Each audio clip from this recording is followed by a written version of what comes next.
Sabemos que um dia todos vamos morrer. Isso deixa algumas pessoas apavoradas. Este é o tema do programa Transição, medo da morte. Como encará-lo? E por que temer um acontecimento inevitável nas nossas vidas?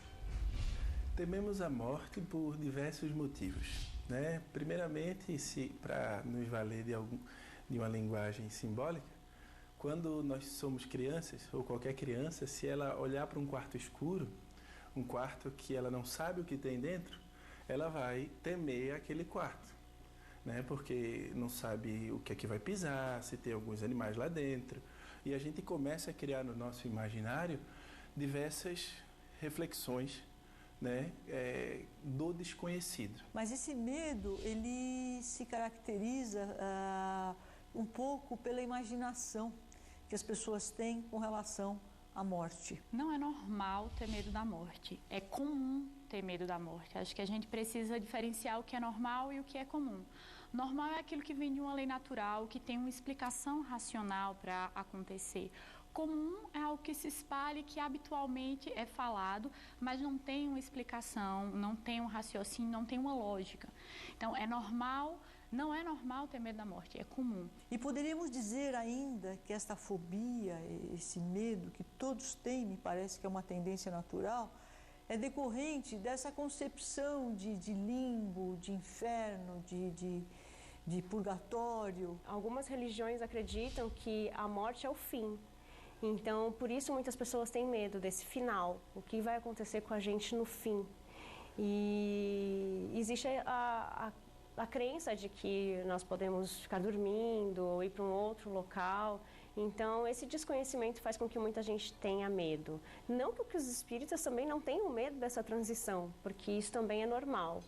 Mas existe aí uma crença de que a gente não sabe o que pode acontecer. A doutrina espírita vem no nosso socorro e diz, olha, a morte não existe, só existe vida após a vida. Porque a morte é uma continuidade da vida e não existe essa separação, né? Tanto que os espíritos, os desencarnados, convivem conosco também, não é? Então não existe essa separação. O que nós temos, né, mas é que nós perdemos esse corpo de carne que nós temos e que a vida deve continuar e vai continuar. Nós entendemos que nós não estamos mais sobre o corpo carnal. Então, o espírito sobrevive, mas o corpo fica. E como nós não somos preparados para vivermos como espírito, nós tememos a hora da morte e vejo que esse temor, ele vem justamente do desconhecimento das leis que regem a nossa vida. Vivemos num mundo materialista sem sermos do mundo. E isto é um fator de grandes dificuldades para a expansão do espírito quando ele passa a entender quem ele é. Porque, afinal de contas, vivemos num mundo material, um mundo que o nosso corpo de carne e osso, o nosso corpo biológico, ainda exerce uma grande influência sobre nós, espíritos, seres pensantes do universo. Então isso acaba fazendo com que as pessoas fiquem realmente amedrontadas, né? E o medo de sofrer, que é também muito natural. Outro fator que nos leva a temer, mas que é um aspecto aí já de defesa biológica, é o que Kardec chama, na parte das leis morais, de instinto de conservação. É uma das mostras com que o Criador demonstra o quanto a natureza se equilibra harmoniosamente.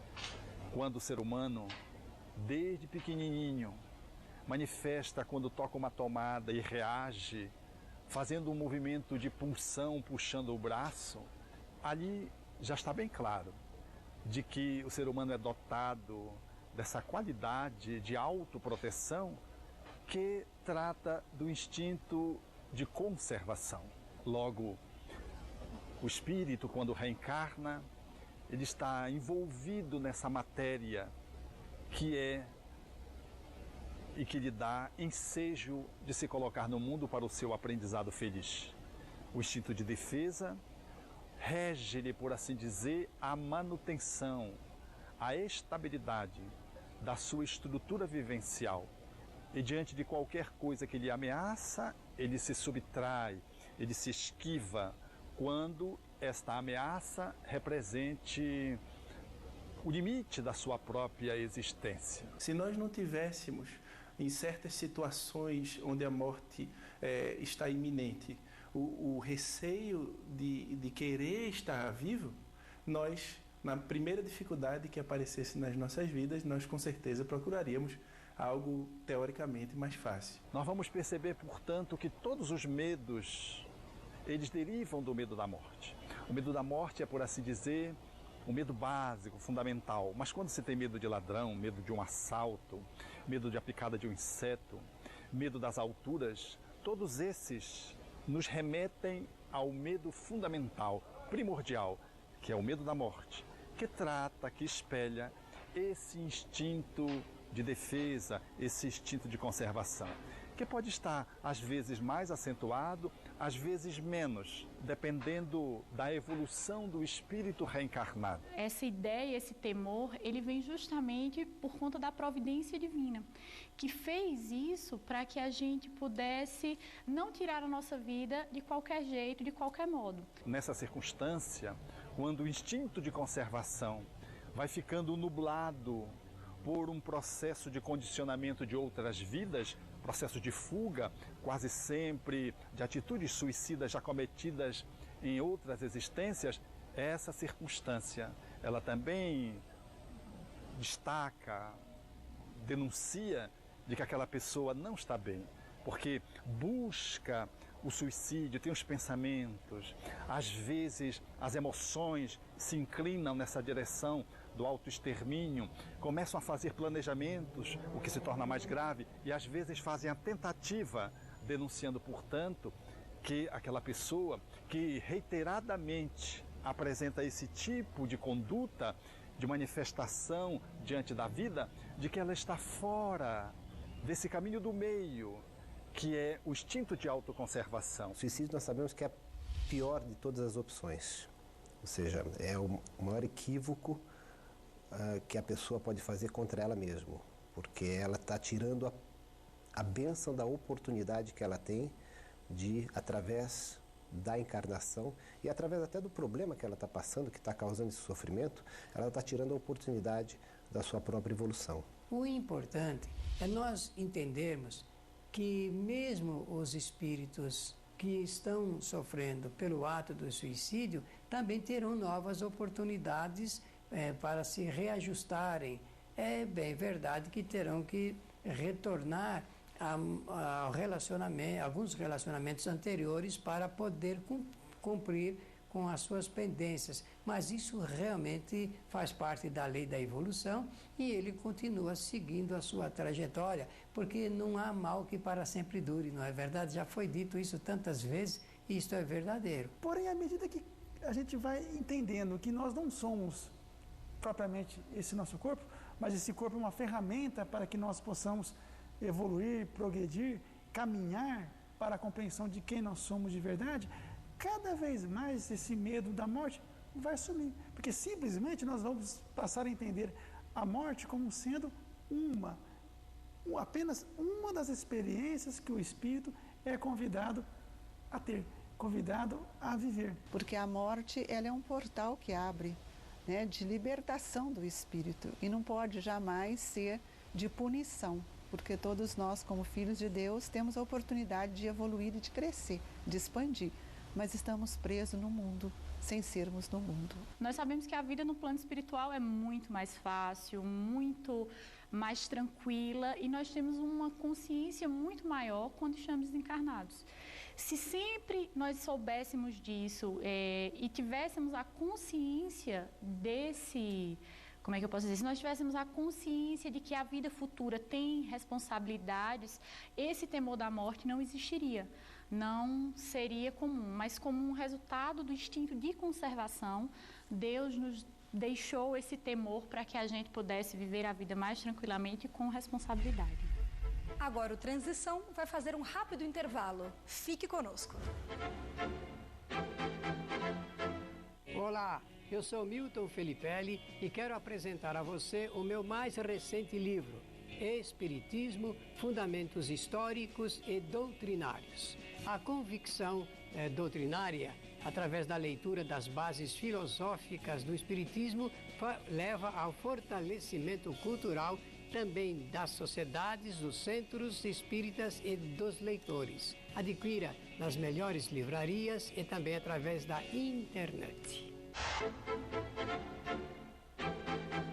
Estamos de volta com Transição para continuar entendendo o medo que temos da morte. Como o Espiritismo nos ajudaria a destemer a morte, vem exatamente no sentido de nos esclarecer, de acender a luz do quarto e nos mostrar o que é que vem e o que é que nos aguarda lá dentro. O medo gerado pelo fenômeno biológico da morte é um dos assuntos que interessa à experiência humana. E nós devemos combater o medo da morte entendendo que somos criaturas imortais. A morte é um processo natural, mas o espírito sobrevive à morte do corpo. Na verdade, a vida encarnada não deixa de ser uma morte para a vida espiritual, que é a verdadeira vida.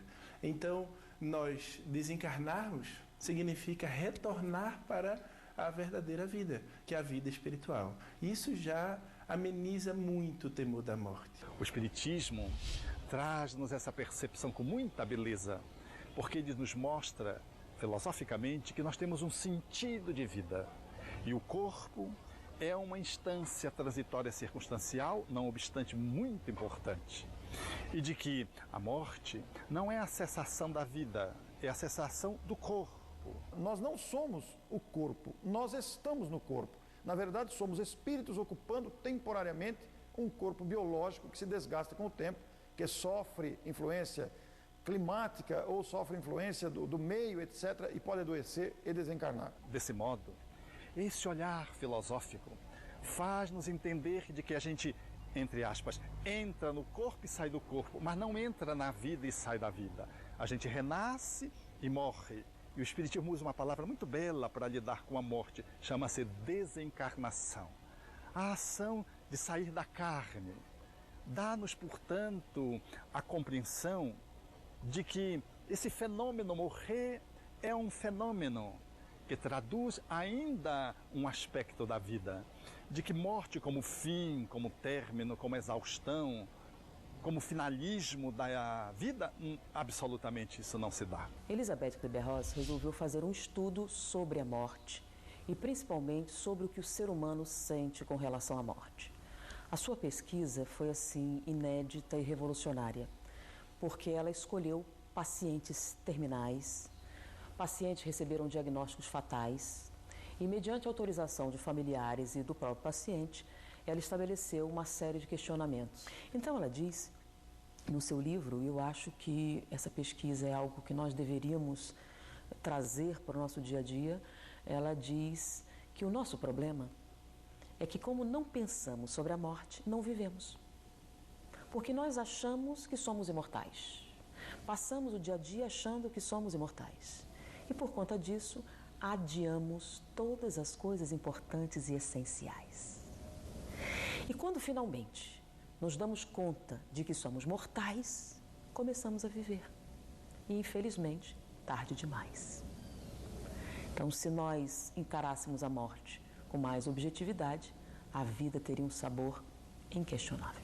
Esse olhar, portanto, faz-nos experimentar uma vida suave e bela, valorizando o corpo sem se escravizar ao corpo, sentindo que podemos usar as coisas sem depender das coisas. Essa capacidade de apreensão filosófica nos permite, portanto, dar plenitude à existência e percebermos de que a qualquer tempo e momento, porque a morte não escolhe momento para nos convidar a fazer essa transferência de lugar, essa saída de um campo para o outro, de um estado para o outro, aquele ser dotado dessa filosofia de vida, desse sentido existencial, ele passa a viver a vida como se a vida fosse o seu primeiro dia e fosse o seu último dia de vida. É muito curioso isso. É como se pudéssemos estar iniciando a existência no corpo de um dia e pudéssemos ter somente aquele dia, ou seja, vivermos intensamente a vida.